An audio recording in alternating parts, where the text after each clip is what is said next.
From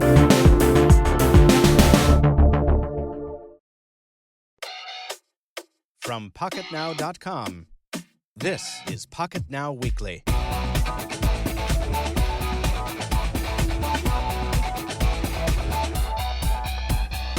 Hello, and welcome to episode 031 of the Pocketnow Weekly, the once-a-week podcast from Pocketnow.com where we discuss the brutal and the bodacious in the world of mobile technology.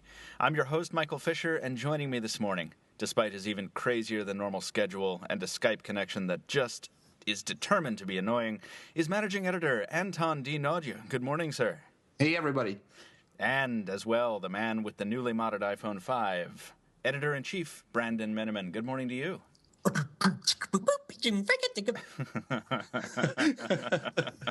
Sorry, that was the soundboard in front of me speaking on behalf of me. Hello. I was going to say, is that your rendition of our new video intro? Because it's awesome. And oh yeah. I feel like that needs to be like announcement number 1 of the day, because we have new video intro and outro segments, and they are rocking. I think they're a little overdue. Our old ones were cool, and some people are sad to see them go with our awesome guitar music, which is still on the podcast as of now, but I think we are gonna change that to the new one as soon as we get it. Lucky I still have the track. Video. I can listen to it whenever I need a shot of good old memories. Tony, you could like sell that track if it wasn't, if we had actually created it. Because wait, did you do that custom mix? Was that your work, Tony? Which one? I think the podcast one. The podcast is my work, and the After the Buzz is Jaime's work. Oh, that's awesome. I love it.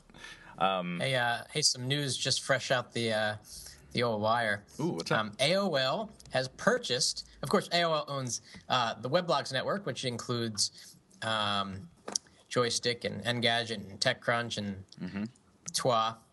They've purchased GDGT. Very interesting. Oh. Whoa, really? That's interesting. Yeah, just like us, exactly. Actually, that's our first announcement series. It seems like I was walking to the coffee shop for the second time today because I've already been working for 3 hours, which is unusual for me as I'm a night owl. This time of day. I can testify to that. Yeah. Like you guys get like a blast of emails from me around like 10 a.m. It's like, oh, Michael's awake. But the thing is, today I had to wake up early for something I'll talk about in a second. But I was walking to the coffee shop and I was realizing that I feel like we're in a trade show mode right now. I feel like we're generating so much content that it feels like I'm at CES or something like that. But we're not. I mean, we still have more than a week to go before MWC. It's just that we are delivering a ton of stuff right now. So if you have not been to the Pocketnow.com homepage, this is not just a commercial. This is legit. Like, the feed is moving so quickly that you should probably go see it. And Tony, stuff. Yeah, and Tony and Brandon, you guys are doing an excellent job of, or I guess it's Tony's department, of keeping cool stuff up in the top. What do we call those? The features. The feature like tiles up there. Yeah, they're awesome. But anyway, there's a lot going on, and it's our first week with both of our new team members, Taylor Martin and Adam Dowd. Am I pronouncing that right, by the way? Yes. Okay, cool. We had our announcement video go up on Monday. The news finally went public. I can finally stop keeping these secrets. And it's awesome. I just tweeted this morning something like, if you haven't read our pieces by our new guys, it's so awesome. I mean, I really, really like both of their tone, their writing style, and I think they're really awesome additions to the team already, and the first week isn't even over yet. So that's awesome news. For our thought thread, before we jump into the news rundown, because we have a lot to cover as usual, I want to talk a little bit. I don't know, Brandon, do you want to talk about your iPhone first? Because I've been talking for a minute, and I want to not talk for a minute. You want to break up the tonality here a little bit? I do, because I'm already bored of my voice. Wait, what? What? Chicka chicka. What? All right. Yeah. Yeah. So I've been using the iPhone 5 on and off for the last 4 or 5 months, mostly on. I've been using the Optimus G a little bit here and the Nexus 4 a little bit there. But the iPhone 5 I've been using it most of the time. And, I love the hardware and it's got a nice, design and everything. It feels good in the pocket, but I hate the software. The software is so boring. It's like so many times I've said, damn it, why can't you do this? Or why can't you do that? And, of course, Android answers that question with, of course I can do that. Just root me and do anything you friggin' want to me. But the iOS can't do that until you jailbreak. So finally, the iOS jailbreak came out for iOS 6, and it's extremely easy. It literally takes 30 minutes. You plug it into your computer, and bada boom, bada bam. Which is funny because if you think about the earlier days of jailbreaking, you had to put like command line prompts in and all this stuff, and it took a really long time. So it's awesome. Were the days. Those were the days. But do you guys remember jailbreakme.com? Yep. Oh, That was literally the easiest possible thing you could ever possibly do. Click. One click. You go to a website, you slide a slider, and you. Anyway, Really? that didn't last long. oh, why didn't that? What did Apple take it down? Apple shut it down pretty quickly. Although it was funny because people before they patched that, people would go to Apple stores, go to jailbreakme.com and jailbreak like every iPhone on the table at the Apple store, which was funny. Unfortunate for Apple. But anyway, jailbreaking this time is different because the iPhone 5 has more RAM, it's got more CPU power, and it's got a bigger battery. So the stuff that would normally slow you down and impact battery life still does so, but to a much, much, much lesser effect. And best of all, I found this app called Accelerate, and it's free. And what it does is it reduces the system animations. And it's funny because Android can do this out of the box if you go to developer options. But in iOS, system animations take like a second or 2 seconds to do everything. Opening folders, launching an app, sliding through settings. But with Accelerate, you can turn that off completely or do a various magnitudes of animation. And it's literally changed the way that I use the iPhone. It feels like a different phone. It feels like I'm overclocked or something. And it works on the iPad too. What I would like to know on this exact note, and sorry for interrupting, is whether those animations are there just for the, user experience or the kookiness of iOS, or is there something background happening while that animation is happening? Like, caches, buffers, and stuff like that. And Yeah, that's a good point. The animations do two things. One is it makes the device feel more fluid. And iOS from day one, back in 2007, was always the fluid operating system. And then, Windows Phone came out, and it was like, oh, this is fluid. And then Jelly Bean came out, and then Android became fluid. So it doesn't really stand out as a unique feature. The second thing that it does is it buys the phone time, which is important if you're loading an app that's not in memory. And this is becoming less and less relevant. But back in the days when the iPhone had 256 megs of RAM when it first came out, you could only get like 2 or 3 apps to be cached in memory. Everything else would have to kind of reload itself because the way that RAM works in iOS is that new apps will kick old apps out of memory. And any phone works that way. So it offers the reason that it works, it's okay on the iPhone 5 is because you get a gigabyte of RAM. So probably the last 5 or 6 apps are in memory and are cached, and so they literally load instantly. It's unbelievable. So that's the first thing that I did. And then there's some other stuff that I did, like I got Auxio AUXO, which is Task Manager done the way that it should be done out of the box. So you double tap on the home button, and to close an app, you swipe down, kind of like. And when you double tap on the home button, they're big old tiles, aren't they? Like, is that what you were? They're just like WebOS cards. Yeah, they're big old it's just like WebOS. They're mini previews, but even though they're so small, you can actually see. Like, I'm looking at Facebook, in the last instance of Facebook, I was looking at a weather map, and I see a mini tiny weather map. It's brilliant. I was about to say, if you can read that with your pixel vision, then I'm going to eat my hat. I think you'd be able to read this, Tony. It's not, it's bigger, it's taller, but so Auxio is just awesome. I mean, it hasn't changed that much. It just makes things more pretty. And then I got some things like Zephyr, ZEPHR, which allow you to do some interesting gestures. Like I can swipe up from the bottom to get multitask. I can swipe side to side to switch between apps. Oh, that's perfect. That's exactly what iOS needs. Yeah, it's kind of like in a Chrome for Android, right? Or Chrome for iOS, where you swipe to go from tab to tab. Right, or like some of the bigger gestures, like on the iPad in general, or some of the gestures on BlackBerry, or just gestures is absolutely the way to go. So it's cool that there's an actual mod available for that. I wish that these guys who are cooking these things up would give them names that are at least pronounceable or memorable in a way that's not like, oh wow, that sounds like a rock band from 2003. But go ahead. Yes, Another, I haven't done that many things. Another thing I've done is download this app called Now, which allows you to relink the tap and hold. Instead of Siri, you now get the Google voice search, which is 1,000 million jillion times more accurate. and reliable than Siri. Man, Siri sucks. It like it really What, does Siri's- suck. What, or web search or just in general? Just in general. No, I mean, I like Siri. 50%. I like it when it works, but 50% of the time I'll say something, I'll see it spin, spin, spin, and I'll time out. Really? Well, that's not the case on my mother's iPhone 5 or It didn't happen to me either. maybe Siri. Not just that doesn't- I use just Siri doesn't on a like daily you, basis. Brandon.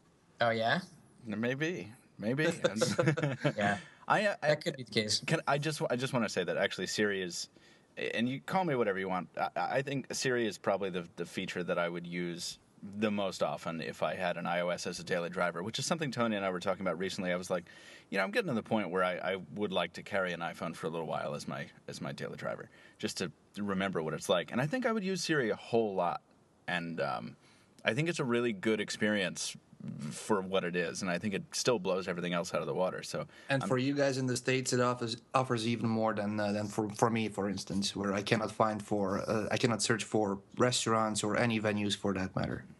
It's yeah, and with their expanded functionality, like you can make a restaurant reservation. It's cool, but it's a little bit of a cop out. For example, I used it to make a restaurant reservation the other day, and I said, "This is what I said." I said, "Reservation for 2, restaurant name, date." Right, and a very natural thing to do. And it comes up with the restaurant, with a beautiful restaurant card. It says, "Click here to make a reservation." I'm like, this is awesome. So I click there, and it says, "You must have the Open Table app." Open Table app, yep. Yeah. Yeah.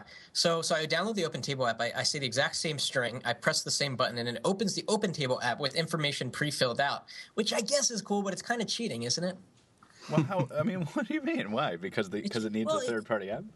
Yeah, it should do it all within Siri. And it does the same thing with buying movie tickets. It opens up Fandango. And it just seems too easy. Like, you can link Siri with third-party apps.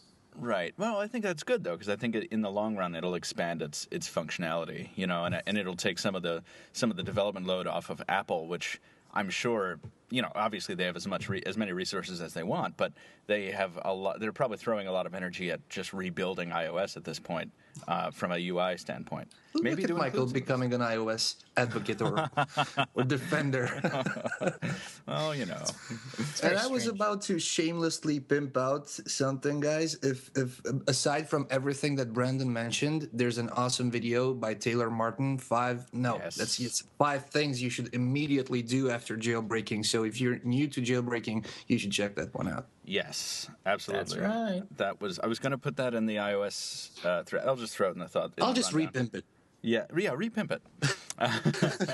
Repimp it when we get there. So to wrap things up with the iOS section, or not the iOS section, the thought thread here on the jailbreaking of the iPhone 5.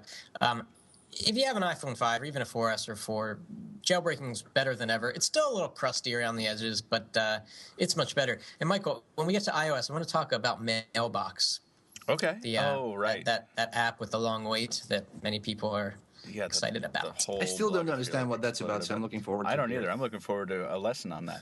On the complete opposite side of the spectrum as far as as far as operating systems go, instead of this established, polished thing that is iOS, we have Jolla's Sailfish, which is if you don't remember, is what has become of kind of the remnants of Migo, and many of the people who were at Nokia, or Nokia, if you prefer, who then left the company after the Windows Phone transition and kind of decided to start their own thing. Now, I had an awesome conversation this morning with Stefano Mosconi, who is the CIO of Jolla, and who was nice enough to take some questions from me, and I'll be writing a piece on it later today. It won't be up by the time the podcast goes live, but it'll be up soon after, so look for it. And it was really, really awesome to get to ask these questions because, I cooked up the usual round of pre-call questions with Brandon's help. It's like, well, what's about Sailfish, and it's technical stuff, and it's like the app question and who's this for and all that. But my favorite question I got to ask is like, what's it like inside a company that a group of people that was with Nokia said, we're doing this thing, and this group of people was like, no, we've been working on this Migo thing forever, and we really like it, and we think it has potential, so we're going to go do this other thing. And we've talked about it on the podcast before, and it was interesting to get some insight on that. It was interesting to hear about that. It was kind of less of a rebellion and more of a, well, this group is going to be phased out anyway internally, so we might as well go someplace else. I just have a question. If the answer to this question will be in your editorial, then don't answer. But if it's the other way around, I would like to know what phones will be running Sailfish. Or will it be a freely downloadable something which you run on any of your phones, or will they partner up with an OEM, or how will this thing happen? Yes, to all that.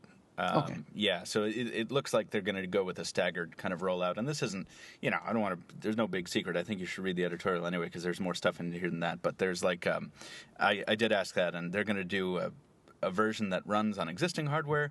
They are also going to release their own hardware, and then they're going to license it to manufacturers. Any hints on the existing hardware that we'll be able to run it? No, there was pointedly no talk about that. Is your feeling that we'll get it on like the Galaxy Nexus and so forth? Yeah, I feel like the Galaxy Nexus is the obvious choice. Stefano really couldn't talk about anything specifically, but the Galaxy Nexus is kind of that thing that people are using to run their open source platforms. What's it called running on open? Obviously Open WebOS, but mobile Ubuntu. Yeah. Yeah. Yeah, that's the one. Yeah. So it's going to be interesting to see. Sailfish. They will be at MWC. So Tony, you and I should make an effort to stop by the booth, and we will try. At least we will try. But it was very cool. As I posted on my Facebook timeline today, any day that starts with an 8 a.m. phone call to Helsinki is a cool one. So it was really nice to talk to those guys, and yeah, it'll be posted soon. So it's cool. I like new platforms. They're always exciting, and whether they are official, closed source, kind of big company new platforms like BlackBerry 10, or whether they're kind of grassroots, small startup projects. It's very interesting, and I got some answers to some cultural questions I wasn't expecting. Very surprising responses. So it was definitely a great time, and once again, we thank Sailfish for their time on that. And with that, let's jump into Android, shall we? Because we have been talking about iOS mods, and most of them were software, but yesterday I found myself consumed with a hardware mod to the Galaxy S3, which was a suggestion from Brandon. And Tony, I don't know. You guys cooked this up. Oh, Brandon cooked it up, and I just made sure it happened. Yes, the executor. We ordered our supplies for this last week, and they came in. And basically, what happened? I spent a good long while yesterday, like knuckle deep in copper tape, and sweating over an open Galaxy S3, just kind of like cursing in my kitchen. This came from a thread on XDA developers. Doesn't that always happen? Yeah, that's a common Tuesday. This came from a thread on XDA developers with like the thread title's ridiculous. It came from a user called Android 94201 or something like that. It's in the post, and it's a wonderful like rundown procedure for modifying the Galaxy S3 to accept the wireless charging ability of the Palm Touchstone. And the thing is, the title is like super easy 5-minute hack for wireless charging on Galaxy S3. In your dreams. Exactly.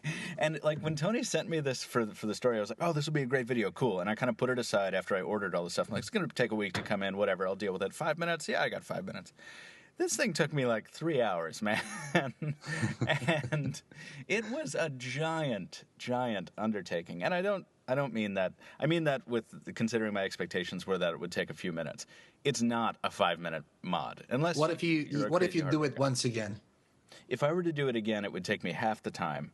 But at the same time, once I was finished, I finished up this mod, which I'll talk about a little bit in a second, and I put it on the Touchstone, and it didn't work.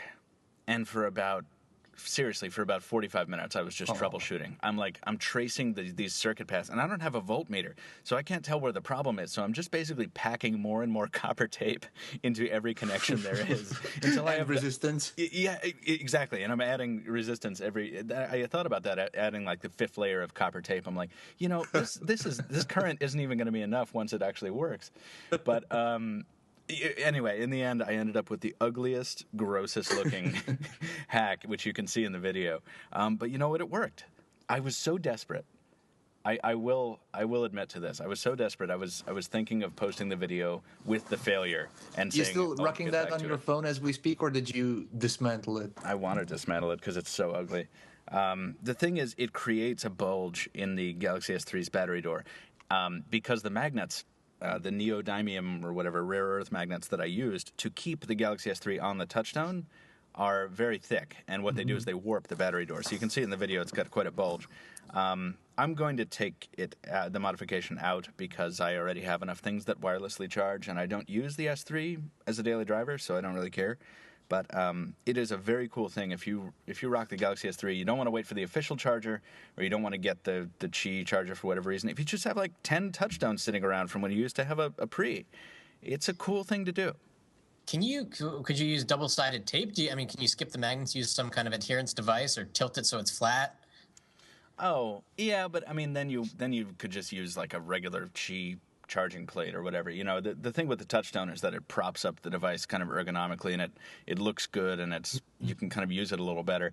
The thing is, you don't need to use magnets. You can use on the Palm Pixie back, which is required for this mod, there are 4 like ferrous metal discs. They're not magnets. You just pop those out, you put them in place, and the attraction to the touchstone is not as strong, but it does work. That is because the touchstone already has some magnets inside, so it's magnets and magnets versus magnets and metal. Exactly. That's exactly right. So it was very cool. I actually, part of it, the best part of it for me was actually being able to get inside the Pixie battery door and look at the actual charging coil element, which is so cool. I mean, it's just the simplest thing ever. It's just a very tightly wound copper wire, over and over again until it forms this little copper donut. And you just pop that thing right out with a knife. You stick it in the battery door. You tape it in. I can see why you would title a thread like this a 5-minute mod, but I definitely wasn't a 5-minute mod. I'd be curious to know if somebody would use this on the long term. Would there be any, I don't know, downsides?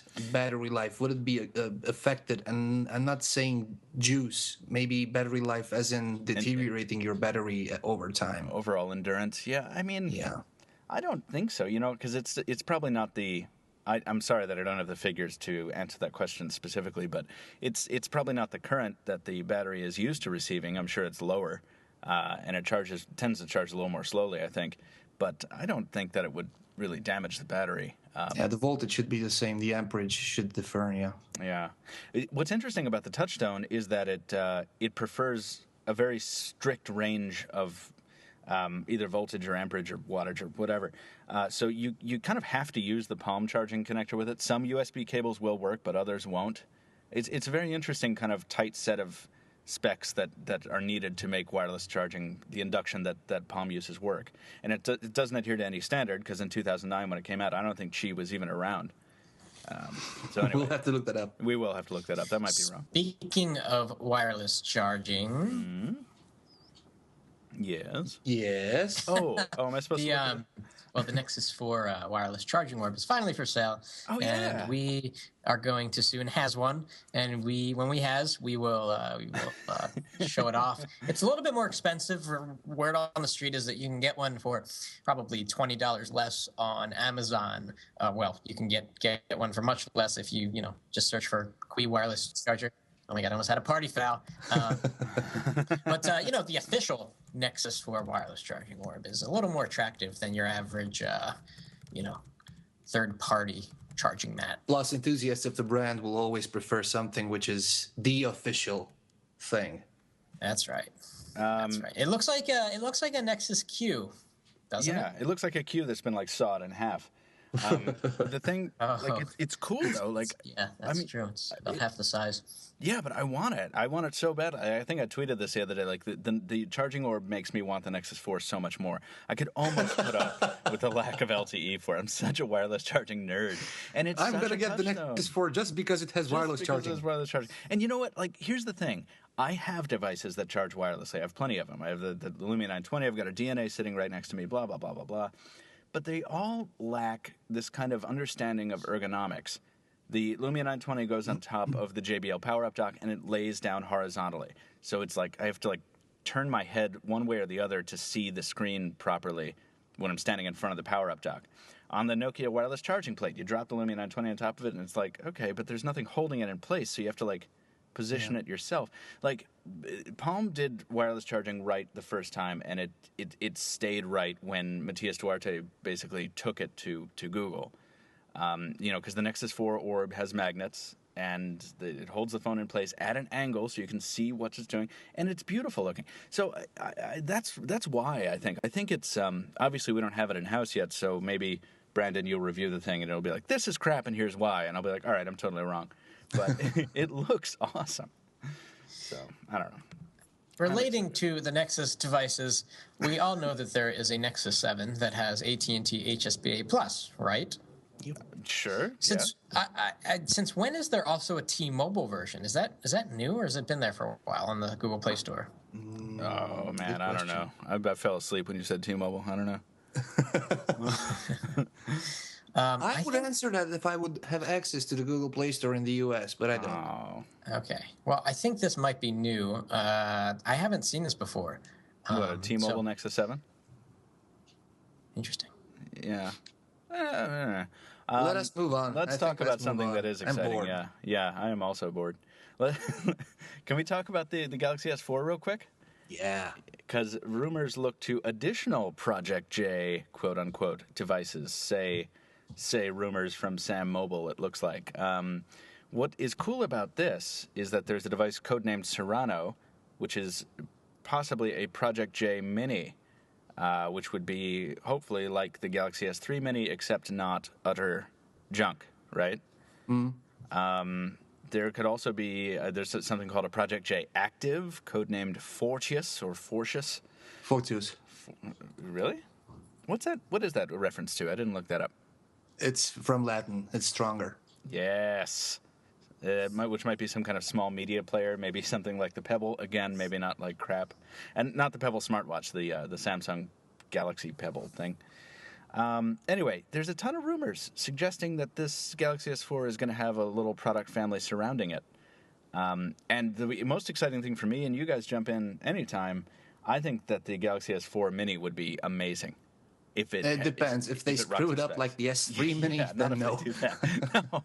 If they do that, then that'll suck a lot. But so I've been thinking about this Project J, and we've been hearing about Project J since months now, since I think it was Q3 or Q4 last year. And the thing is, we don't know anything about Project J, so I'm not sure whether I should be excited or not about the Project J, but I think I solved the entire mystery. And this is an exclusive, guys, only for you. Samsung will be ditching the Galaxy brand, and they're gonna roll with the Samsung Galaxy brand. Galaxy. Galaxy. Yes, I think that would be awesome. They're gonna commission. So that there you have it, Project J. You heard it here first. Project J, Project Galaxy from Samsung. It's however it comes out, whatever it's named, and whatever actually happens with this. I think it's going to be cool. I'm holding out hope, Tony. I agree with you that the GS4 will be a true mini. It'll be the flagship specs and experience just in a smaller package, which is something we've been petitioning the for S4 Mini? ages. Yeah, hopefully. Yeah. People want it. People will buy it, so they should make it. Exactly. This is going to be one of the 38 phones to be released this year by Samsung. Yeah. All Galaxies, by the way. Or Galaxies, depends. Or Galaxy, yeah. Whatever floats your boat. It's not the only South Korean manufacturer who is announcing, or not announcing, but who the rumor mill is treating with alacrity. That's a stupid sentence, but I'm going to stick with it. The thing is, at LG, Taylor Martin wrote an awesome piece about why the Optimus G Pro from LG, this rumored or maybe confirmed device, will not be a Galaxy Note killer. It's an awesome piece. We've talked enough about how Taylor's pieces are awesome, but this is I agree with almost every point he makes. But importantly, because it has been such a busy time, I didn't know, I forgot that the Optimus G Pro was going to be this massive device. What has it got? It's like a 5.5 inches, but just before we run into this, I would like to ask you guys both something. Yeah. What does it make a Galaxy Note?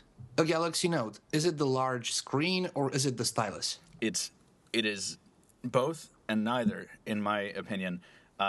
It is the large screen paired with the stylus, and crucially, the software that has the ability to take advantage of the larger screen real estate. So in this case, it's a logical thing to say that any phone, regardless of screen dimension, which doesn't have a stylus, will not be a note killer. And the software to do multi-window and so forth. But I feel like you're driving at the stylus point, right, Tony? Are you going to try to make a point that? Yeah, more or less, yes, because you obviously love the stylus. I don't love it. Use it, or at least use it. Yeah. But on my future Galaxy Note 2, I will take out the stylus and leave it at home because I don't find it useful anymore. Well, you will find yourself with a ring finger that is annoyed because of that empty silo that always hangs. Then I will just saw it off and stick it in there. The stylus. The stylus, then. Okay. Everyone on Pocketnow Live, everyone we come across that has a Galaxy Note 2 are like, oh, that's cool. Do you use the stylus? They're like, of course. Oh, actually, no, I really don't ever use the stylus, but I like having it. Yeah. Here's the thing: if you use a Note 2 long enough, you start pulling for the stylus on other devices, and that's when you realize how often you use it. Because I'll be on this DNA, and I'll be on the train, and I'll be like, okay. And it's not because I'm gaining additional functionality from the S Pen usually. Usually what I'm using it for is to pull it out and to scroll with it, because it is more comfortable for me now to keep my hand. Yeah, it's more comfortable for me to keep my hand further from the screen and just use the stylus to. It's difficult to describe, but it is physically a very comfortable, immersive, and more fun experience. If you have both hands. I think it's very natural for your hand to sort of like a pencil wrap around it and kind of grasp it with your fingertips versus sort of using your arm and your forearm to scroll. Yes. is more tiring. Yes, but using a stylus makes you use the device with two hands. I mean, exactly. You use this, and I don't know, maybe it's about me personally, but for me, the Note 2 is just a large Galaxy S3, and that's all. Wait until you get one and do some multitasking, and I think your mind will change a little bit. Okay, we'll talk about this next week. Yeah. I always cite the example of driving with Brandon at CES and like having Google navigation in one pane while I looked at Twitter in the other. And, both of us were happy because the phone was doing two things at once. I usually drive and ride alone. I ride alone. Anyway, Tony, you make a very good point, though. Like, this Optimus G Pro, whatever it is, will need to bring a lot of heat to compete with the Note 2, let alone be a Note 2 killer. And I think that's true for any phablet contender. So we will see. And maybe we'll see it at MWC, yeah? We will surely see it in the MWC. Good. Other things from other manufacturers, HTC, the M7 is... I'm so jealous of you guys. Why? Because we're going to the event? Yeah, and because HTC decided to do it a different way this year. I don't know why. I was so used to meeting new HTC phones at the show floor at MWC, and now it's going to be, there's the M7 from yesterday. Right. Or from last week. from Nobody's going to care. Yeah. Well, no, I mean, we will. They will. Go ahead, Brandon. HTC needs the M7 to be. Well, let me take that back. Last year, the 1 series was so important to them. The 1X. This is the phone to fix the company, and it didn't. And this year, it's like that, but even more, because it's like HTC cried wolf last year. They said, this is the year we're going to focus on the 1 series and we're going to sell tons of them. It's going to be the best phone ever. And then it didn't happen. And so this year's a little bit more, high stakes for HTC. And that's awesome because the leaks we're hearing about the M7 with the ultra pixel camera and the form factor, and we've seen leaks of very strange looking devices that seem to be prototype images. I think this is going to be awesome. Yeah, okay. I think this is going to be awesome too, and I agree, Brandon. I think you make some great points that this is once again make or break time for HTC, even more so than it was with the 1, because it could have been the 1 could have been their saving grace if it hadn't been for a variety of factors that we've talked about 15 million times. So I get very excited when I see not only that they are going to release a new hot device, which I haven't seen this render before today, by the way. This thing that looks like an iPhone 5, except it's not. So that looks really, really cool. It harkens back to that first leak we saw of the M7, where I was like, oh, exciting, drilled holes in the top and bottom. I like this design language. But here we have some sort of chamfered edge, it looks like. But more so than that, it looks like they are going to bring the one brand. They're going to continue with the one brand. And maybe this is what... Yeah, I think the one brand failed last year because they had the X, the S, the V, and it's like it really wasn't one. It was like you might as well have called it 3 because there were 3 particular. Don't forget about a 1X Plus, so that's 4. Exactly, the 1X, and the 1XL. So if this is the one, if this is HTC's stab at doing what Samsung did with the Galaxy S3, where it's like identical physical dimensions, the phone looks the same across every carrier, then that will be huge for them. That, and if Sense is actually the modernization that we hope it is, because current Sense is just disastrous. You know when gets my antenna extended? Nope. So the M7 is like the DNA, but better in every way that the DNA could be better. Like, number one, the DNA is a little bit too big. The M7 is going to be smaller screen, 4.7 inches versus 5 inches. 2, it's going to have the S4 Pro, but a faster S4 Pro. So once in a while, the DNA gets a little laggy. The M7 should have more power under the hood. Number 3, the camera on the DNA is meh. The camera on the M7 presumably will be better. And number 4, Sense 5.0 looks freaking awesome. And the Sense, what is the DNA have? Sense 4.4 Plus or something like that. Sense 4 Plus, which is okay, but it still smells of Sense 1, 2, and 3, which is that, hey, these elements are a little too shiny. This is a little bit too graphic intense. Let me just, live with my content and frolic with it for a little bit.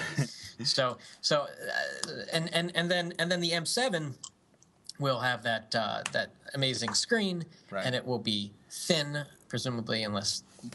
Before you get too far away from Sense, you took the words right out of my mouth. My time with the Droid DNA this week has reminded me, or maybe shown me for the first time, just how antiquated some elements of Sense are, even in their new formulation. And Sense running on the Droid DNA, Brandon knows this, Tony, I'm not sure if you remember, Sense running on the DNA is amazing. Because it is very responsive. It's more responsive than any version of Sense I've ever tried, probably because the hardware is so good. The S4 Pro. Right. Yeah, right. It's running on the S4 Pro. So as a result, responsiveness is nice, but then you focus more on how Sense looks. And every time I try and share like a photo from the DNA, and I get that row of buttons along the bottom of the screen that's like, there's no icons. It's just like lowercase, tall, Arial font letters. They're like, share, more. And I'm like, what is this? Like, even, I'm not saying I am saying I prefer TouchWiz, but I think TouchWiz is ugly in its own way. But it's nowhere near as weird as the new Sense. So I don't know. I'm very conflicted. It's very Metro-esque. It is, but it's like Metro, like done terribly. And I don't mean it's to Metro mixed with it's Metro mixed with anti-Metro. Yeah, it's like if Metro and WebOS, like WebOS 1, like got together and were like they had a really rough night together. Like it's what they'd look like the next morning. You know what's so interesting? This movement towards flattening of UIs. Like, you go back to the iPhone, the first iPhone, everything was shiny and glassy and textured and reflective. And then we got to like Windows 8, Windows Phone flattened everything, Android flattened things, and it's and I kind of wonder where we go from here, because UIs can be 3D-ish glossy, or they can be flat. Can they be anything else? Yeah, well, look what happened. Hologramic. 3D. Well, look what happened in the desktop. We had DOS, and then we went to Windows 3.1 with this, the skeuomorphic things started coming in. And then Windows 95 came up, and we had more 3D elements, like the start button was 3D and all this kind of stuff. But then what happened is, instead of going hyper-real with the next iteration with Windows XP, Microsoft did something weird, and they brought these carnival colors in, where it's like this deep blue and the bright green and the red X. Orange, yeah. Yeah, and I actually loved that. I remember having my dumb laptop in my first year of college and just underpowered Windows 98 or something, and watching everybody with their new fresh installs of Windows XP and being like, that is a eye-catching UI that looks awesome. I want to use that. So, and then now, of course, 7 and 8 is totally different. So I guess the lesson is there's always somewhere new to go with UI design. It's just a question of having the cojones to, actually do something different. You know what would be interesting, and I doubt we'll ever see this, something that hasn't changed in the last, 10, 15 years is color. There's just so much color, bright color on every button and circle and icon. Yeah. It would be interesting to see a movement towards monochrome or just, black and gray and white. That would be interesting. That'd be Or at weird. least Be like, a skin or theme. Yeah. Oh, I'm sure. maybe just a skin. Oh, there's probably some cool skins out there already. Somebody was running an old Mac OS 4 skin on their smart device. It was weird. I'd like to run a Windows 3.1 skin on one of my phones. While we're talking about phones, though, let's wrap up Android here because we do have to move on. And I love Steven's headline as usual. I love all of Steven's headlines. Shouldn't $10,000 buy a better smartphone than the Virtu Ti? Oh, Michael, I forgot to tell you. After you guys left CES, I went to, I forget, I think Aria Casino or something, and they had a Virtu store. No way. And I was freaking out because my wife was with me. I'm like, their phones are like 50. Do you understand what this is? And she was like, shut up, no. let's go. And I said, Wise wait. choice.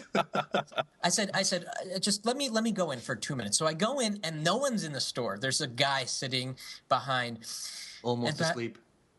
almost asleep, and I'm thinking, who is going to buy these phones? I'm like, sir, do any of these phones run, a modern smartphone OS like Android? He said, yeah, we've got one coming. It's not out yet. And so I'm thinking to myself, what? So these phones that are 20,000, 50,000, whatever, can you get a Twitter app? Can you browse the web, or are they just for extremely rich people that don't even care about Twitter and Facebook?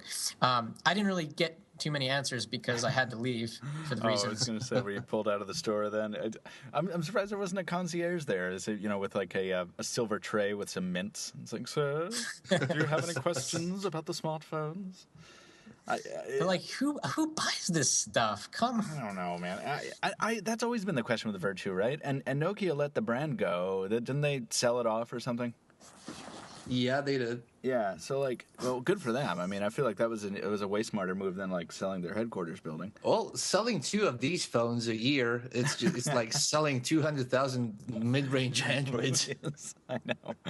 I would like to know who buys these. Who buys? Let me tell you who buys these. The one who has a Bugatti Veyron in his garage. The one who walks on the red carpet with bling blings on his or her phone. So that's the one who buys the Virtu phone. Okay, so that person buys this phone and it's significantly slower than a Galaxy S3. But they don't care because they got a phone, and from that phone you can buy your car. But you gotta, I mean, that's true too. But and the hardware is beautiful, of course, and whatever. You got these screws on the side, but then they got left. It's thick as a Bible. Yeah, I mean, it's massive. But but I get that it's beautiful and it looks like maybe it came off an airplane from the 1940s or some kind of early, idea of what's futuristic. But the minute the software comes on, it's running whatever. It's running Android. It's probably Ice Cream Sandwich or something, right? It is Ice Cream Sandwich with a WVGA screen. Right, and I'm sure it runs it doesn't run like butter. I'm sure it runs kind of pretty. But you guys are missing the point. The customer for this phone doesn't care about Android Jelly Bean or Ice Cream Sandwich or lagginess or the lack of lag. Maybe that kind of customer takes this phone out at night with their friends to impress them, and then goes home and turns on his Galaxy S3. Probably, yeah. Or more likely iPhone 5. It's like when you take out your Ferrari and you leave your, Suburban at home just to show it off. Yeah. That's sure. And I see that I understand. I used to carry, when I had a Sidekick back in the day, I used to swap my SIM into a Motorola Crazer when I wanted to be fancy out on the town. Okay, Razor. What? Haven't heard that in a while. What did that phone have? You're going to make me Google for it, but I don't want to make clicky sounds on the keyboard. What do you mean? What did it have? What was the Crazer? The Crazer was the Razor that they thinned down into a much, much narrower form factor. Oh, yeah. And they covered it in glass. It was the first glass phone I ever owned. Was that a status symbol? It was. It could, because I got it before it was released in the States. So I had this like bright blue glass flip phone that looked like a Razr, except it was smaller, and people were like, "What is that?" It was awesome. It was great. I miss flip phones so hard. Let's jump into Windows Phone, shall we? Okay, and let me, before you start the rundown, ask you one question. I was holding on to this question. We were talking about HTC and the One and possible phones at MWC. Do you guys think it is time for HTC to come out at this Barcelona show with a new Windows Phone? Screw that. They should come out with a tablet. I wouldn't want to see what, like a Windows tablet, Brennan, or a Android tablet. An Android tablet, because it's been since what, the Flyer and the Jetstream. I mean, it's been like a full year. They've got to be working on something. Two even. Yeah. Two. I don't know. I would not be interested in. I mean, I would be interested in an HTC tablet, but I would not be as interested in that than a Windows Phone. I think they found something really interesting with their Windows Phone efforts, and it wasn't just stealing the brightly colored idea from Nokia. Like it was a thing where they were like, oh, we have really slim hardware here, and it feels good in the hand, and we've put beats into it. We've actually brought some differentiators with Windows Phone. We've got that front-facing camera. So, Tony, I don't think that we'll see it because I think it's too early. I think they expected the Windows Phone 8X and 8S to be a bigger hit than they were. But I would love it if they did. Exactly for these points, I think there will be, or at least if I was HTC, I would have a new Windows Phone at MWC, because the Windows Phone 8X was launched just like the Lumia 920 in that exact same period. And the Lumia line is expected to have a new member at the show. So that, plus the fact that Nokia is kicking some serious HTC ass in Windows Phone 8 department. So HTC really needs to move that pawn on the table. So if I was HTC, I would have a kick-ass Windows Phone 8 at this NBC. I think if they show anything, though, it'll be pretty undercooked, because I don't think that they're ready to show something. Well, yeah, but again, the Lumia 920 was launched at the same time as the 8X. And see, Nokia is hopefully ready with a new Windows Phone. HTC should be ready because they will lose this game. Yeah. I agree that they totally should be ready. It would be a nice 1-2 punch if like a couple days before MVC they came out with the M7 and they're like, hey, check out this thing. And then a couple days later at MWC they're like, oh, hey, yeah, we also did this awesome thing for Windows Phone too. Yeah. Blam. Yeah, that would be cool. But who knows what they're going to do. If they do something awesome, I will be very excited.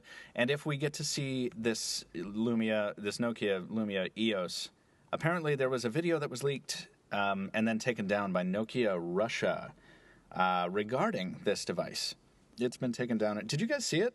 No, I haven't seen it, but judging from the screenshot, which is on our post and most probably on all the other posts around the internet, it's a shot of the camera from the 808 PureView. Yeah. So I'm guessing that there might be either a language barrier here, and that video might have something to do with the fact that the PureView 808 will have its first anniversary. So I don't know.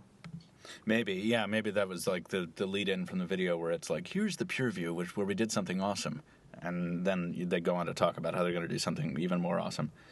I'm excited, as usual. It was really cool to see this headline pop up where it was like, a preview video with Lumia and PureView, and we just have to wait on this right now. Yeah. We do need a soundboard in here. Let's move on from that. And speaking of tablets and speaking of Nokia, apparently Nokia, now this is from another country. This is Nokia Pakistan, has just had a launch event where it featured a photo of what could be a Windows 8 tablet that we've been talking about forever. But then again, it might not be that at all. Stephen, kind of, this is from what? This is from Nokia Gadgets. We don't know. I'm so tired of Nokia tablet rumors and speculation. I'm going to try to keep this with the clean tag, but I will make an analogy. It's like that super hot woman or man, because we're not sexist, that everybody wants to see naked in, I don't know, you name it, what kind of magazine. And they just come out on record and say, you'll never see me because I don't want to. I mean, everybody wants a Nokia tablet, and Nokia, Stephen Elop's like, I don't know, maybe we will, maybe not. Yeah. Stephen Elop, I feel like, well, that's a good analogy, first of all, Tony. And second of all, I feel like Stephen Elop is the new king of saying, like, maybe. like to everything. And people are like, "Are you, sir? Will you develop a tablet based on DOS 6.2.2?" Maybe. Maybe rolled it out. All options are on the table. I think at this point, because I just read a headline this morning that Nokia was selling even more real estate. So at this point, Nokia would make anything running everything if it would bounce them somewhere up. Nokia to transition to commercial fishing. All options are on the table. We'll see about what happens with that. That's kind of light on Windows Phone news, but I will take this opportunity to say that we had a Lumia 920 durability report that I cooked up on the heels of Brandon's iPhone 5 durability report. Videos on our channel, so go check those out because those are cool. They're not full. They're like, what are they? They're like companions to After the Buzz. They're like very specific snippets. It's like a feature focus from the After the Buzz. Yeah, it's cool. I like it. It was a good idea. Let's talk briefly about iOS, and I know, Brandon, you've got something else to talk about in here from iOS. There's a cool Apple patent that I like. I hate whenever I see a story with a patent headline that's like shows a capture from a patent illustration. I'm like, tuning out. This sucks.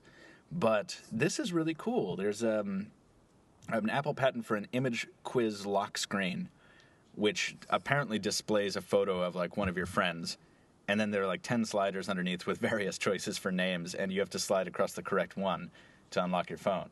So if you see a picture, there are two problems with this. First of all, it's not new at all. I mean, whenever your Facebook account is hijacked, you can recover it, and the system will show you images of your friends, and you'll have to identify them. That's true. That is one. Two, if I don't want my wife, which I don't have, to unlock my phone, then I will set a password. But chances are that my wife and I have friends in common, so she might recognize some of my friends. And I don't know what the ratio of hit or miss would be, 5 out of 10, 10 out of 10, I don't know. But chances are she might unlock my phone. And if I don't want that phone to be unlocked, I just simply put a strong password on it.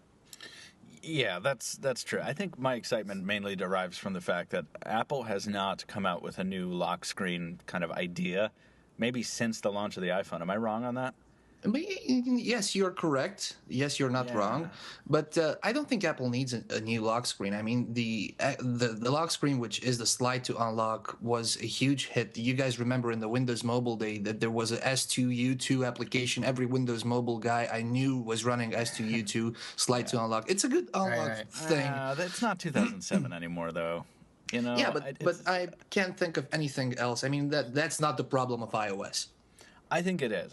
Well, for me, it's one of the things. Every time I power on an iOS device and I see that lock screen with the slide to unlock, I'm like, wow, that really impressed me 6 years ago. Like, and it's what exactly would be your the same. perfect iOS unlock screen? It would None be at all. something. Yeah, right. If real innovation would be them finding a way to ditch the lock screen for something better, like not like mobile Ubuntu exactly, but something similar.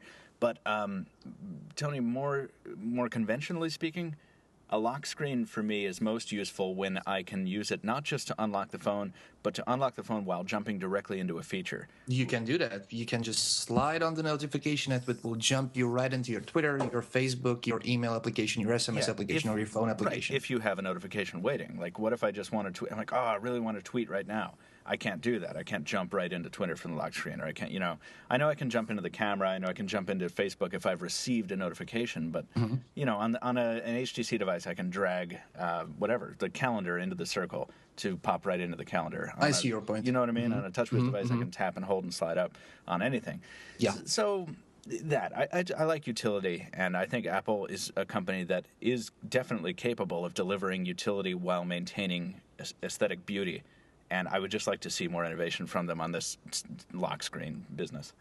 But that's why I got excited. I was like, oh, cool, that would be something cool. But then Tony's like, yeah, but let me tell you why all the reasons that it sucks. And I'm like, actually, Tony, you make a good point. So let's move on and talk about jailbreaking. We're gonna wrap up iOS on jailbreaking. And Brandon, you can jump in with your thing. But this was surprising to me that the numbers are suggesting that jailbreaking might be more popular than ever, which is really surprising to me. Not to me. I will ask why you are not surprised. It's surprising Because to me there are millions of iPhones more than with the last jailbreak. Okay, so yes, raw numbers wise, yeah. So what is this? Evasion, with a 0, of course, because it's Hacksaws time, has been installed on 5.15 million iPhones apparently, and 1.35 million iPads. I mean, those are incredible numbers to me, and I guess, Tony, you're right. With such a large volume of iOS devices out there, these numbers shouldn't be surprising, right? So, I mean, just think of it for a second. If, let's just say a number, if 2% of iPhone/iPad users jailbroke their devices 2 years ago, that same 2% is relative to a larger number this year. So it's normal that 2% of jailbreak users grows with the user base. But I would think that as iOS includes more features natively, more and more features, that the need for jailbreaking would decline. So I might expect the number of jailbreakers to remain flat while the overall population of iPhone users increases. Mm-hmm. But obviously that's not the case. And as you guys both discussed earlier in the podcast, there are a lot of sweet reasons for jailbreaking, even an iOS 6 device. Once again, watch Taylor Martin's video for that. Oh, I was supposed to pimp that. Double pimp. Double plug. Tell us, I forgot what you were going to talk about in this thread, Brandon. I was gonna talk about Mailbox. Oh, right. Tell me what that is. That's not in the rundown, and I don't know what it is. Yeah, let me tell you what it is, and let me tell you how I'm using it to make my life potentially more productive. Ooh. So Mailbox is an app, and it's for iOS right now, but it's coming out for Android. It's going to come out for desktop and web. It's going to come out for tablet, Android, and tablet iOS. And right now, if you download the app on your iPhone or your iPad, you'll see a big wait, about 700,000 people in front of you as of right now. And the reason that there's such a line is because there's some server stuff that happens. Mailbox has to process every message. They strip out some of the more heavy UI elements to make it more readable, and then they have this whole engine that will allow you to defer a message to later, and I'll explain what that means in a second.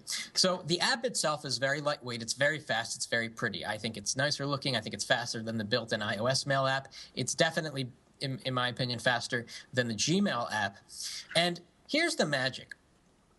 You wake up in the morning feeling like P. Diddy. Got my glasses on the floor. I'm about to hit this. I was just about to say that. Go ahead. Sorry. You wake up in the morning and you've got a lot of emails in your inbox from all different kinds of people. You probably have multiple email accounts. And the truth is that most people use their inbox as a task list, stuff you got to get done. And some people are really good about it. They hit what's called inbox 0 daily, which means all of their messages are archived and they have no messages in their inbox. And some people keep all of their messages in their inbox anyway. So let me give you an example. I'm looking at my inbox and I've got this email chain going on about getting Michael a new camera. And I know I need to look into that. So what I'm going to do is I'm going to swipe to the left and ask Mailbox to remind me of it later today.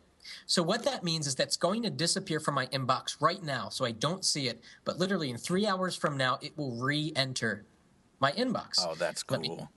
Let me give you another example. I've got an email from Tony about the Pocketnow mobile site redesign, and I don't really need to action on it now because it's too early, but maybe sometime next week I should take a look at it. So I'm going to swipe that to the right, and I'm going to tell Mailbox to remind me next week.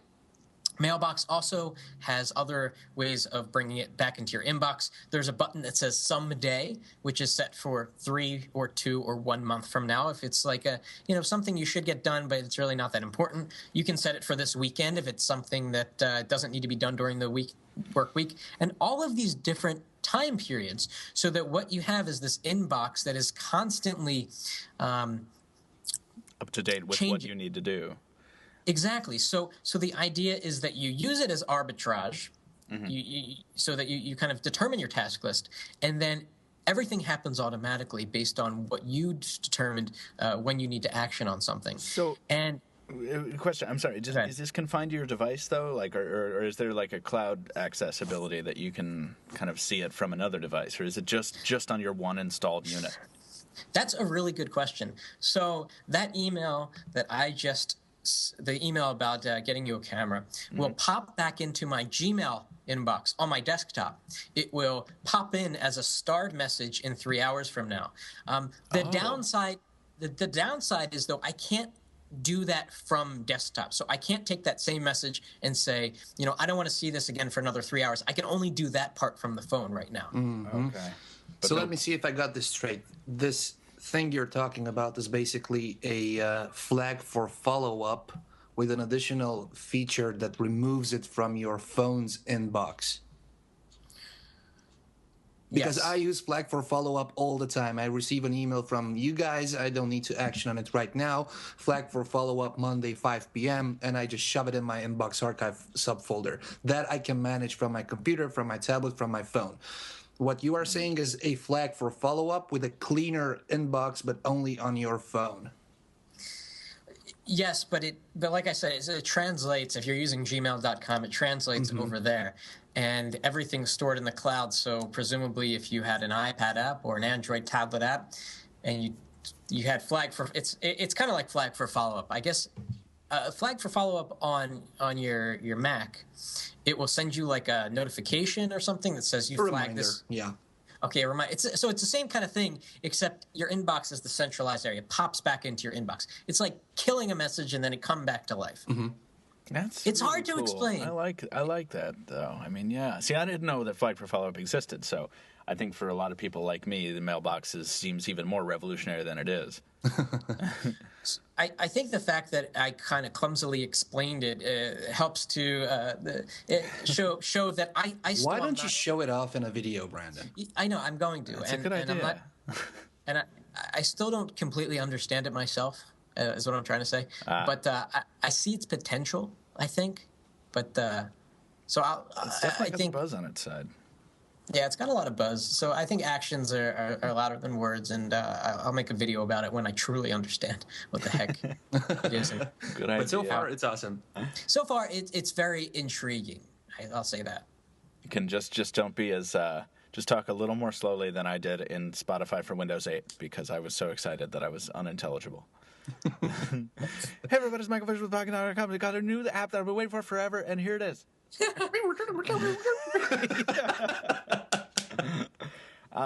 Let's close up our platform talk with BlackBerry, which we have a category for now, and I'm so excited about. Yes, it's not published right now on the site, but it should be published by the time the podcast goes live, or within an hour of the podcast going live. Somebody stop me if I'm wrong on that.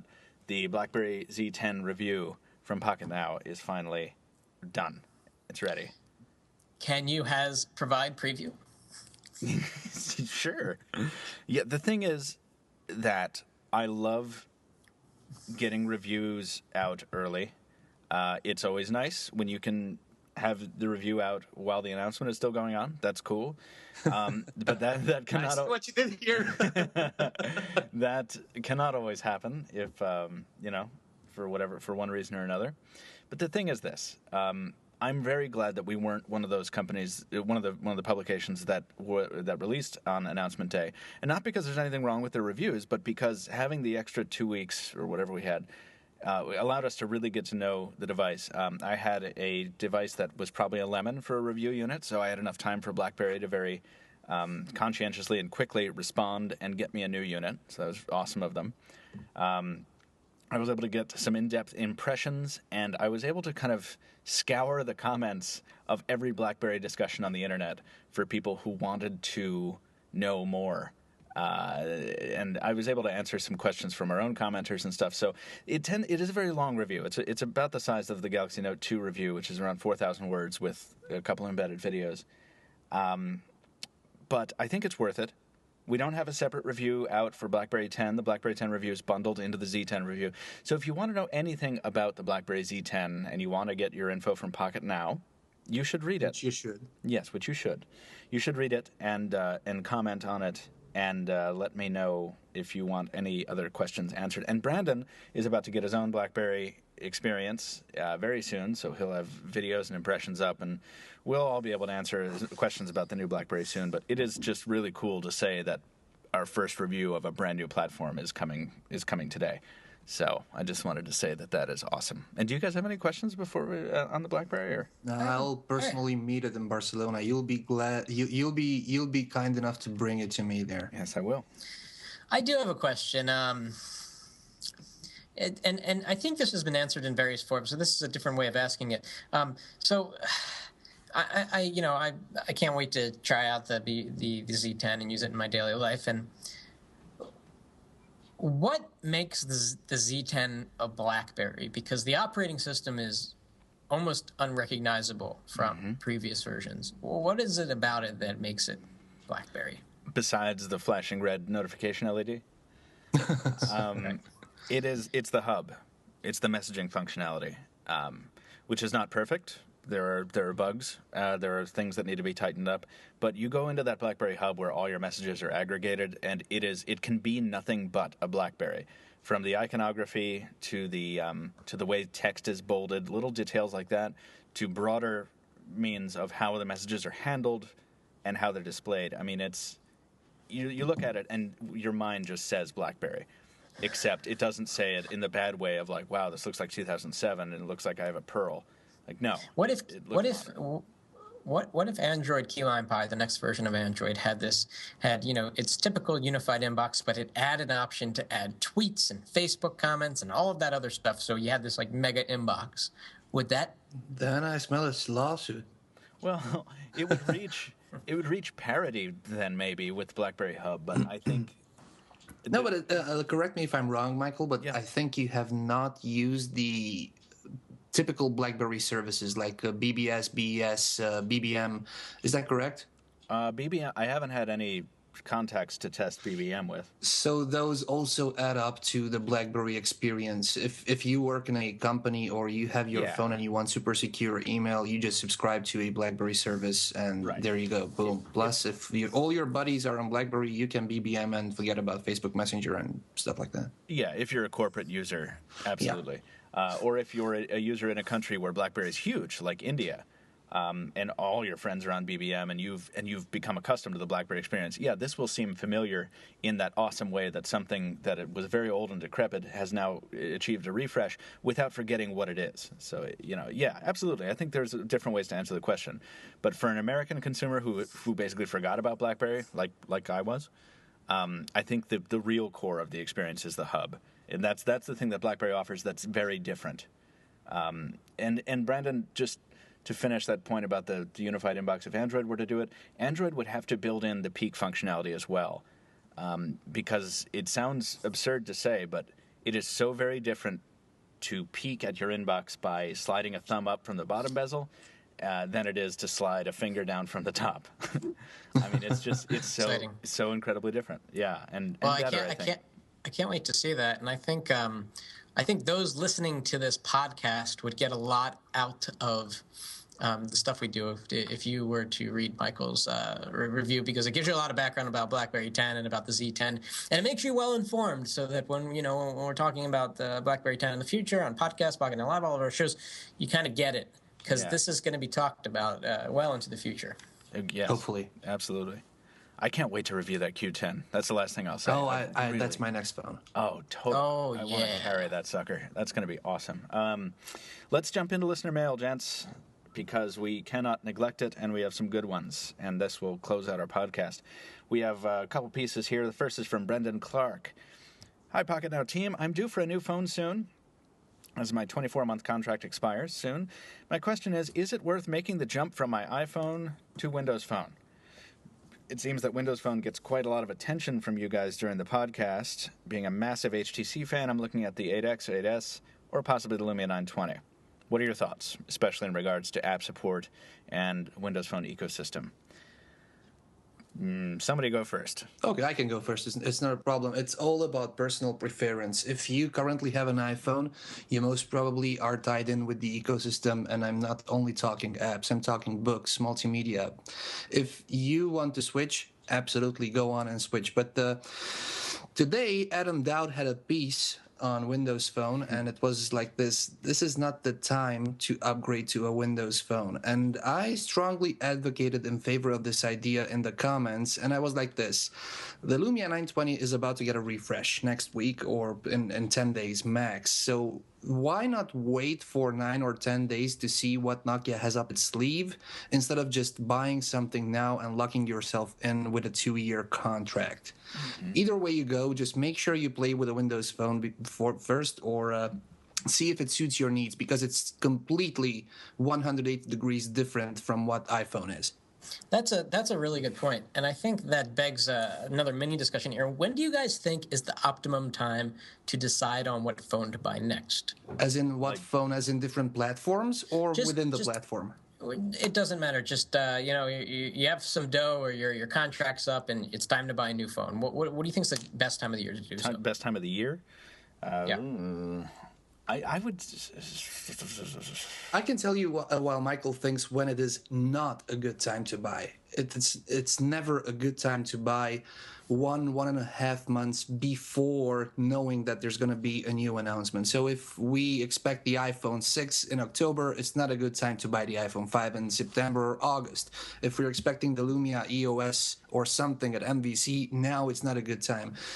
And by analogy, it is always a good time to buy a phone after the announcement or at the beginning of its availability, because then you can have the phone for as long as you can while not feeling sour that in 2 or 3 weeks or 1 month a new phone is out, which is better, maybe at the same price or even cheaper. Definitely. It's not worth waiting the 6 months so the thing can go down in price by $50. Like, get it at launch so that you have the newest thing, and not just for vanity's sake, but just because it'll work the best then, because it's getting the most attention from everyone, and any bugs that are getting all that attention are going to be fixed very quickly. And it seems like we agree on this, and it's the logical thing to do. And I had some very interesting comments going back and forth in that thread on that editorial. Like, people don't understand, why are you writing Nokia off? Come on, I'm not. I'm having your best interest in mind. Wait 10 days, then decide. No, I should buy 2 now. Go on, man. Knock yourself out. I don't know what you mean, Tony. I've never seen an irrational comment on a Windows Phone post. No, it's probably me. I'm a magnet to these.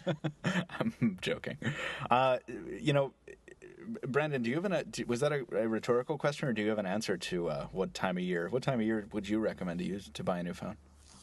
Well, as you guys were talking, my answer kind of changed. I was going to say it's after the trade show season, which is probably in the spring after all the announcements happen. But OEMs don't want you to be able to predict when to buy a phone, because that creates this waiting behavior. They want you to buy today. Yep. So what they do is they keep changing things. I mean, I think for a while now, Samsung's going to do their Galaxy S Next event in the spring. But if you look at when events have happened, like these New York events where HTC announces the 8X and where, Apple announces the new iPhone, it keeps changing, and it's very difficult to predict.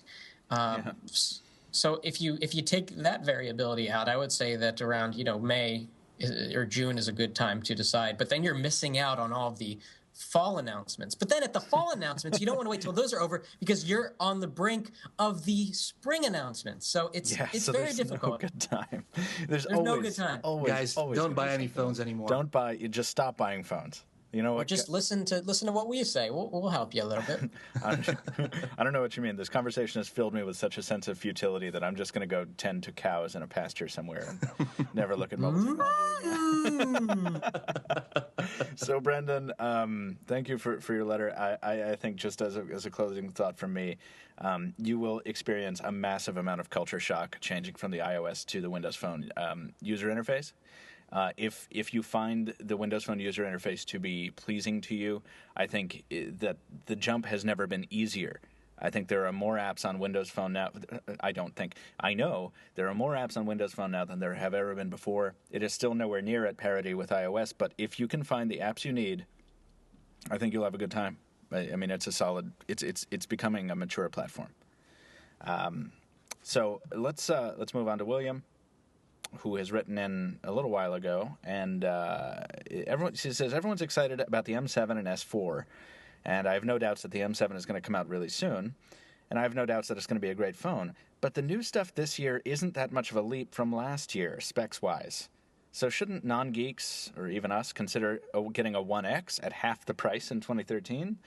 What is HTC and Samsung going to offer us? And then he goes on. Let me. Yeah, let me start. go ahead. I was gonna start, but you go ahead.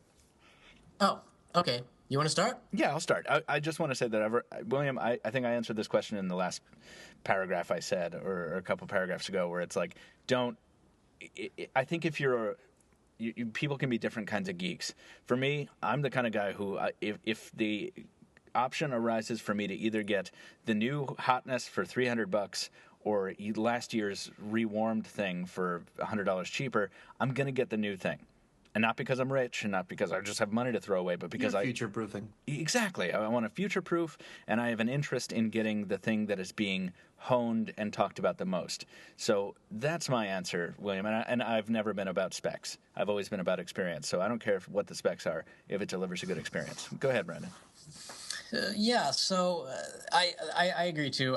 I'm inclined to get the latest and greatest, and it will give me a sense of sadness inside if I get a last generation phone. But that's just because I live and breathe this stuff. Well, you just got the Optimus G, though. This is. I just wanted to point that out. Go ahead. Well, I got it about a month ago. Anyway, so the M7 and the Galaxy S4. I'm going to just talk about the M7. Well, actually, both. Both are going to have a 1080p screen compared to the last gen of 720p screens.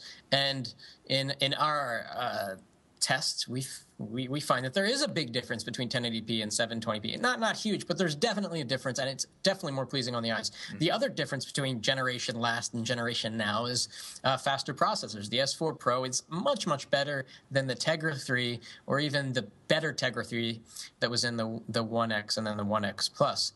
And then also, don't forget that in a short period of time, in a few months, we are getting Android 5.0, Key Lime Pie.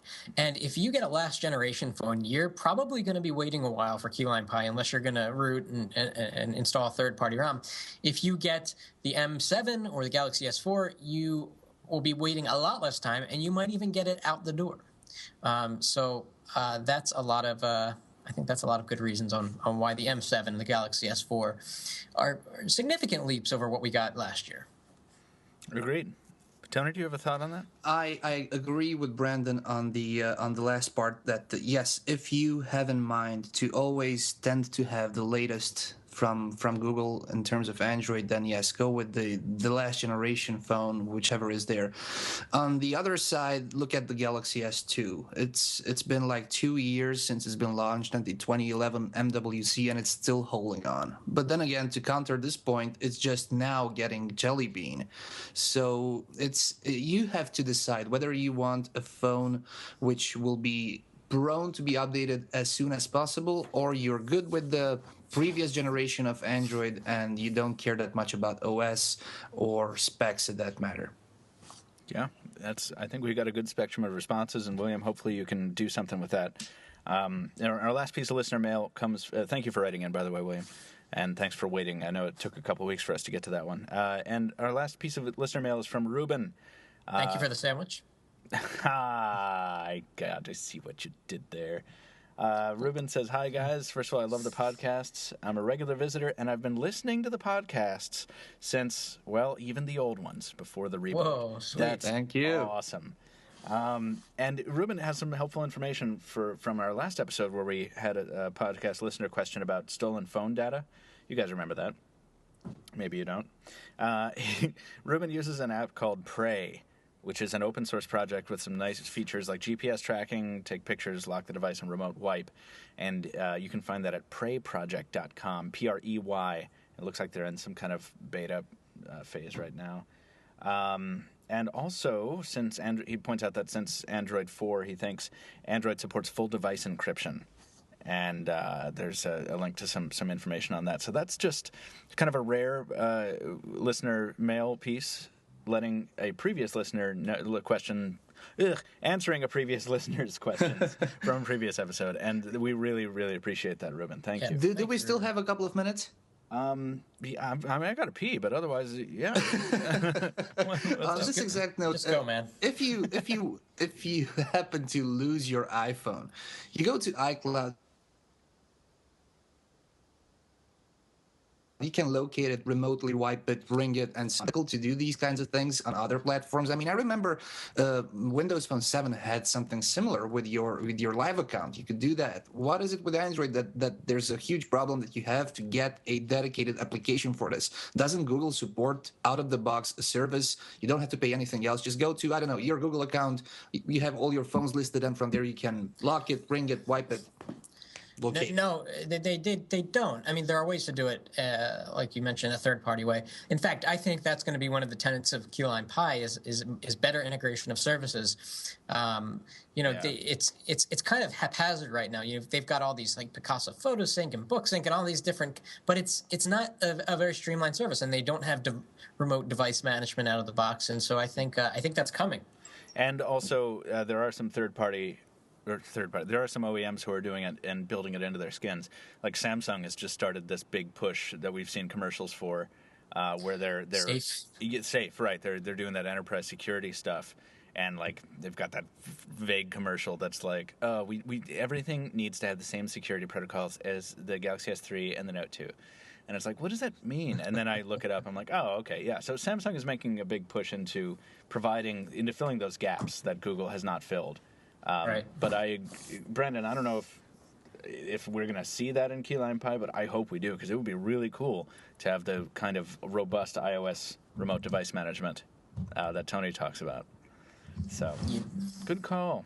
That's it for listener mail. Thanks, everyone, for writing in. And before we close out the show, we have one final announcement, as I understand. Gentlemen, Friday, 2 p.m., Pocketnow Live, Hangout Episode 3. Yes. I will be joined by the new guys, Taylor Martin and Adam Dowd. This gives them and myself the occasion to introduce them to you, our audience, and for you to talk to them, get to know them better, and spend some casual time on a Friday. So yes. I hope you join us. Do it. Yes, come and join us. It's fun and easy, and we like you. So be our friend and talk to us. Ironed out our technical problems, so we actually have the ability to do the Pocketnow Live again, and that's wonderful. Also, we are going to have those guys on the podcast at some point. As usual, the guest schedule on the podcast is... We'll deal with it next week. Just as Michael, are we doing an on-site podcast again from MVC, like you guys did at CES and we did at IFA? Heck yes, we are. Oh, that is true. Good point, Tony. I should have made a note to myself. So next week, we've got the HTC event. On Tuesday. On the 19th. Oh, right. So I go down to New York on Monday. The HTC event is Tuesday. I come back to Boston, and then I fly out Wednesday for Barcelona. So we will not have the weekly in its normal time slot next week. It will be probably, Tony, Saturday or something? We'll try to make it Thursday, hopefully. Oh, God. Because I'm looking at the calendar right now, and if we don't do it Thursday, we might as well not do it. Awesome. So the next time we do the Pocketnow Weekly, Tony and I will be broadcasting from a tiny hotel room, and I will be jet-lagged, and it's going to be so much fun. It's going to be great. I'm going to bring a lot of 5-hour energy. We're going to break out the good old American moonshine next to I'm going to bring you some energy drinks myself. and before that, both Michael and I will be at the event, so you'll New York. We're gonna double team the crap out of that event. And, damn right. Hopefully come away excited. Exactly. Yeah. Hopefully we'll have a lot to say on whatever gets unveiled that day in New York City. So I think that's going to do it. That's going to wrap it up. I've got to go get a whole bunch of stuff done. There's a whole lot of stuff on the site for you listeners to go read. And gentlemen, I know that you have work of your own to do. So let's wrap it up for this edition of the Weekly. Find us on Twitter. Brandon is at Brandon Miniman. Anton is at Anton D. Nadja, ANTONDNAGY. And as always, you can find me at Captain Two Phones. You can follow Pocketnow officially at Pocketnow Tweets on Twitter, on Pocketnow on Facebook and Google+, and leave us a review, please, on iTunes or Xbox Music if you like the podcast. If you don't like the podcast, please don't leave us a review. And if you have a topic, question, or suggestion for the podcast, or you just want to say hi, you can tell. We read your emails and we do our best to answer your questions. Do it. podcast@pocketnow.com. Thanks, everyone, for listening. As always, we'll see you next week. Bye-bye.